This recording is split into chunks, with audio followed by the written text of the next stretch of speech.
teman-teman semuanya, perkenalkan nama saya Brigita Natalia Oktaviani dengan nomor NIM 20030302051. Pada kali ini saya ingin membacakan mengenai hasil dari buku kerja ke-7, 8, dan 9. Buku kerja yang ke-7 yaitu persiapan fondasi etika dan hukum. Produk atau jasa adalah salad buah, dan unit usaha yaitu food atau makanan. Langkah-langkah pertama itu identifikasi isu-isu etik dan legal yang dihadapi perusahaan baru. Kriteria kinerja yang titik 1 itu budaya etik yang kuat dibangun pada perusahaan. Hasil rekaman yaitu mengembangkan code of conduct, itu kode etik, lalu menerapkan program pelatihan etik, lalu budaya etik yang kuat dapat mencakupi akses modal yang lebih baik, reputasi merek yang lebih baik, meningkatkan komitmen karyawan, lalu meningkatkan loyalitas pelanggan, dan terakhir menghindari potensi sanksi. Untuk kriteria kinerja 1.2 itu notaris untuk perusahaan. Notaris untuk perusahaan yaitu mengetahui masalah permulaan dan bahwa dia telah berhasil mendampingi pengusaha melalui proses awal sebelumnya. Selanjutnya 1.3 perjanjian para founders. Dia siapkan sebagai kesepakatan pendiri. Hasil rekaman itu perjanjian para founders dapat mencakupi sifat bisnis prospektif, lalu bentuk hukum kepemilikan bisnis. 1.4 yaitu perselisihan hukum. Perselisihan hukum dapat dihindari dengan memenuhi semua kewajiban kontrak, lalu hindari undercapitalization, lalu dapatkan semuanya secara tertulis, tetapkan standar, kesepakatan hukum, meliputi perjanjian non-disclosure, mengikat karyawan atau pihak lain atau seperti pemasok untuk tidak mengungkapkan rahasia dagang perusahaan. Perjanjian mencegah seseorang bersaing dengan mantan majikan untuk jangka waktu tertentu. Selanjutnya langkah-langkah yang kedua memiliki bentuk organisasi. 2.1 bentuk organisasi bisnis diidentifikasi. Hasil rekaman yaitu bentuk organisasi dapat mencakupi partnership dan limited liability company atau perseroan terbatas. Lalu 2.2 isu-isu dipertimbangkan dalam memilih bentuk hukum kepemilikan bisnis. Isu-isu memilih bentuk organisasi dapat mencakupi jumlah dan jenis investor yang terlibat. Selanjutnya, langkah yang ketiga mendapatkan lisensi dan izin usaha. 3.1 persyaratan izin usaha dipenuhi. Persyaratan izin usaha dapat mencakupi syarat pengajuan SIUP online untuk perseroan terbatas,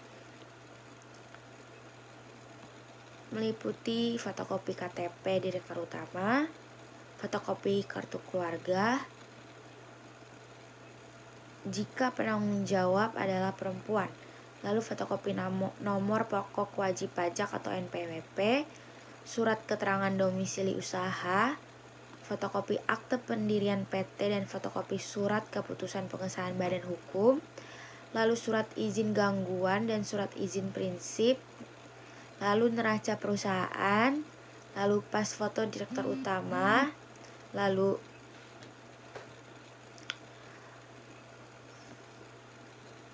ini foto direktur utama atau pemilik perusahaan berukur 4x6 sebanyak 2 lembar, lalu materai 6.000 dan surat izin teknis dari instansi terkait jika diminta.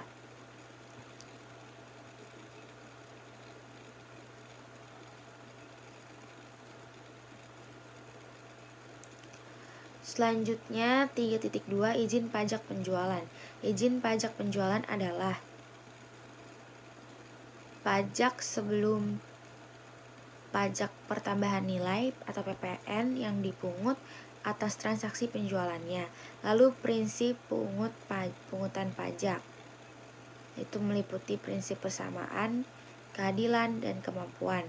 Lalu prinsip kepastian, lalu prinsip kenyamanan pembayaran, lalu prinsip efisiensi.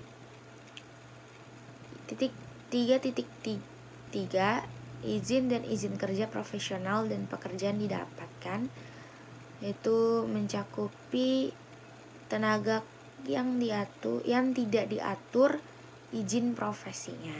Lalu selanjutnya buku kerja yang ke-8. Elemen yang pertama itu identifikasi pengelolaan keuangan.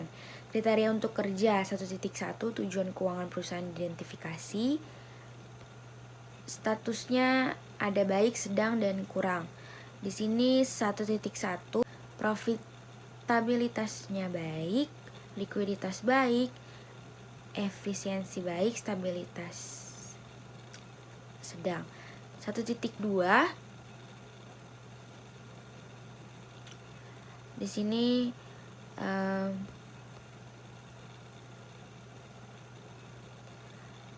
proses pengelolaan keuangan diidentifikasi. Persepsi laporan. Laporan pendapatan baik, neraca baik, laporan cash flow baik. Lalu preparasi perakiraan keuangan, pendapatan baik, pengeluaran baik, belanja modal baik. Preparasi proforma laporan keuangan, laporan proforma pendapatan baik, laporan performa neraca juga baik. Lalu laporan cash flow baik.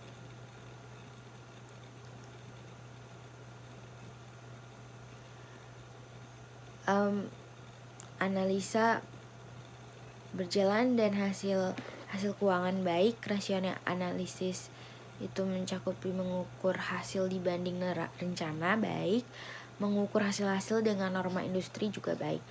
1.3 laporan historis keuangan diidentifikasi. Laporan keuangan baik, neraca baik, laporan cash flow baik. Lalu 1.4 perakiraan keuangan diidentifikasi. Laporan keuangan historis perusahaan diikuti oleh persiapan perakiraan baik. Lalu perkiraan penjualan untuk perusahaan baru didasarkan pada perkiraan penjualan dan rata-rata industri yang baik atau pengalaman memulai usaha sejenis, statusnya baik. Lalu perkiraan penjualan untuk perusahaan yang ada didasarkan pada 1. Catatan penjualan terdahulu, 2. Kapasitas produksi dan permintaan produk saat ini, dan 3. Faktor apapun yang akan mempengaruhi kepastian produk dan permintaan produk masa depannya, statusnya baik. Selanjutnya yang kedua, identifikasi proforma laporan keuangan. 2.1 laporan proforma diidentifikasi. Yang pertama proforma laba rugi, ini sedang. Lalu proforma pendapatan baik, proforma neraca baik, proforma arus kas baik. Selanjutnya 2.2 rasio analisis diidentifikasi. Likuiditasnya, efisiensi, operasi, profitabilitas. Statusnya sedang.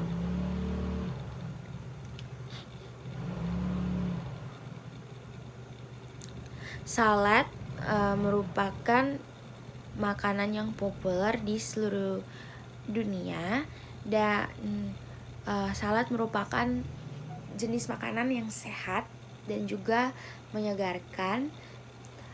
Laki-laki dan perempuan bisa memakan salad karena salad.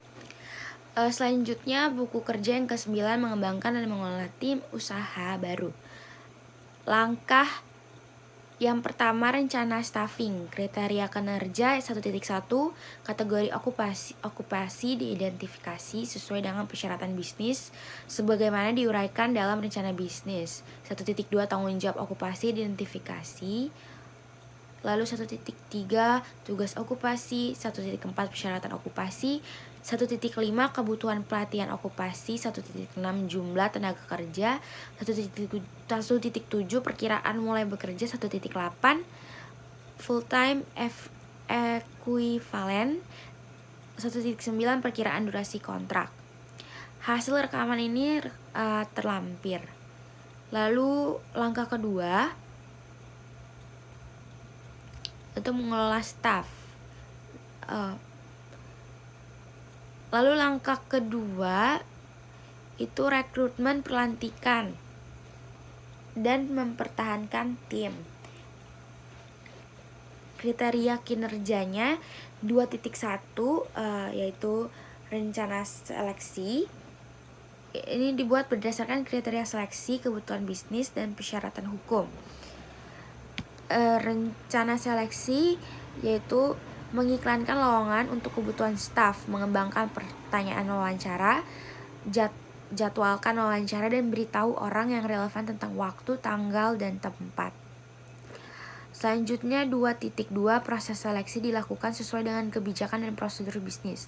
Proses seleksi mencakup proses wawancara dan menilai kandidat berdasarkan kriteria seleksi yang disepakati, diskusi penilaian dengan anggota panel seleksi lainnya, lalu mengamankan persetujuan kandidat pilihan, lalu melengkapi dokumentasi yang diperlukan sesuai dengan prosedur organisasi dengan memperhatikan kerahasiaan dan persyaratan privasi. 2.3 itu internalisasi atau induksi anggota tim. Ini dilakukan untuk menyadari tanggung jawab dan persyaratan kinerja mereka sesegera mungkin dan mengambil kesempatan untuk internalisasi atau induksi anggota tim mencakup menyediakan kandidat yang berhasil dengan kontrak kerja dan dokumentasi lainnya. Lalu selanjutnya mengatur pelantikan kandidat yang berhasil sesuai dengan kebijakan organisasi. Lalu yang ketiga, memenuhi kewajiban hubungan industrial. 3.1 hak dan kewajiban di tempat kerja dari pemberi kerja dan karyawan. Diidentifikasi sesuai dengan persyaratan hukum dan kode praktik. Hak dan kewajiban di tempat kerja dari pemberi kerja dan karyawan mencakup hak memperoleh upah, hak mendapat kesempatan dan perlakuan sama, hak mendapatkan pelatihan kerja, hak memilih waktu kerja yang sesuai, hak mendapatkan kesehatan dan keselamatan kerja, hak untuk cuti, hak untuk karyawan perempuan.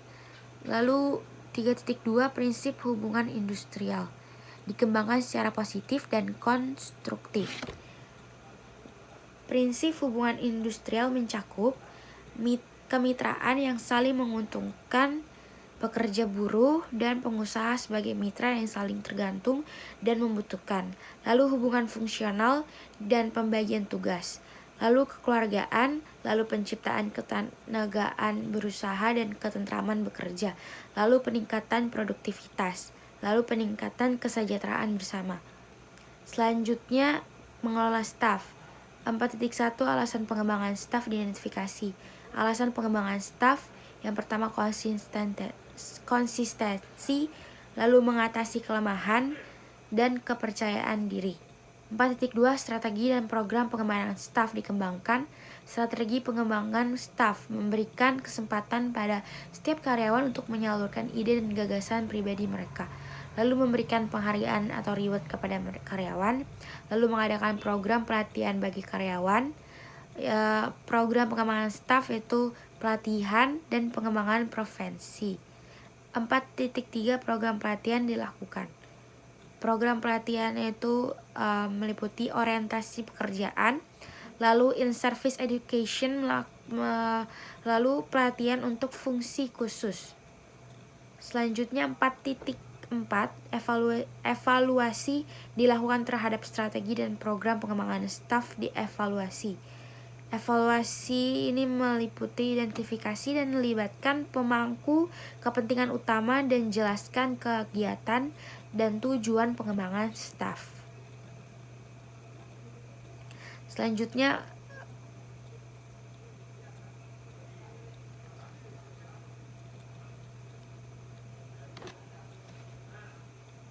Nah, selanjutnya meninjau kinerja tim.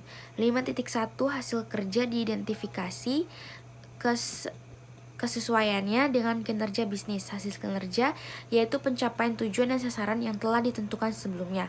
Lalu yang kedua, kualitas barang dan jasa. 5.2 kompetensi diidentifikasi untuk meningkatkan kerja tim.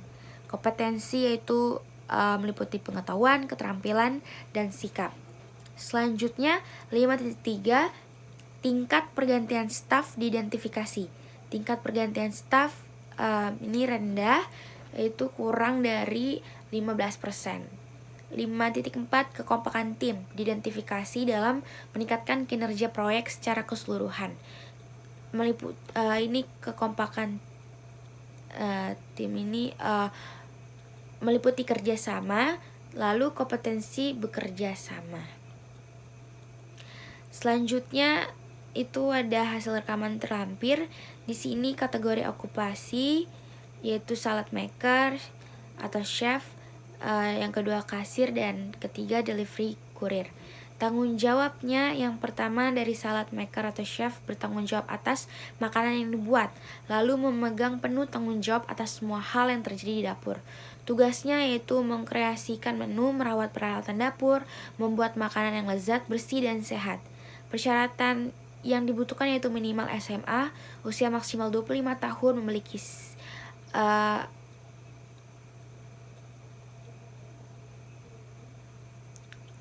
memiliki kelengkapan dokumen lainnya, bisa bekerja dalam tim, dan juga bisa memasak. Kebutuhan pelatihan yaitu training selama 1 minggu, jumlah tenaga kerja 3 orang, perkiraan mulai bekerja mulai dari 20 Desember 2022. Full time equivalentnya itu adalah 6 jam. Perkiraan durasi kontraknya selama 1 tahun. Selanjutnya kasir. Ini bertanggung jawab untuk menerima orderan, bertanggung jawab di bagian keuangan. Tugasnya itu meliputi mengelola transaksi pelanggan, memindai barang, lalu menerima dan mengembalikan uang kembalian, mengumpulkan berbagai jenis pembayaran, dan melacak aktivitas transaksi. Persyaratan yang dibutuhkan minimal SMA, usia maksimal 25 tahun, lalu bisa bekerja dalam tim maupun individu, paham bagaimana cara menggunakan komputer, pandai dalam menghitung atau pandai matematika. Training selama 1 minggu. Jumlah tenaga kerja yaitu 3 orang. Perkiraan mulai bekerja yaitu 20 Desember 2022. Full time equivalent yaitu adalah 6 jam, dan perkiraan durasi kontrak selama 1 tahun. Selanjutnya delivery kurir, ini bertanggung jawab untuk pengantaran pesanan kepada konsumen. Tugasnya yaitu mengantar makanan sesuai dengan lokasi yang dituju, lalu memastikan pesanan yang diantar dalam kondisi yang aman, lalu melakukan pendataan selama proses pengiriman, lalu menjaga data pengiriman dan penerima yang memesan makanan tersebut. Selanjutnya, persyaratan yang dibutuhkan minimal SMA, usia maksimal 30 tahun, memiliki SIM, dan kelengkapan dokumen lainnya. Bisa bekerja dalam tim maupun individu, dan tentunya pasti bisa mengendarai kendaraan, baik itu mobil maupun motor. Kebutuhan pelatihan ini training selama 3 hari, jumlah tenaga kerja yang dibutuhkan 3 orang, full time equivalent itu adalah 6 jam, dan perkiraan durasi kontrak selama 1 tahun. Ya, berikut adalah hasil yang saya isi dari buku kerja yang ke-7, 8 sampai dengan 9. Sekian dan terima kasih.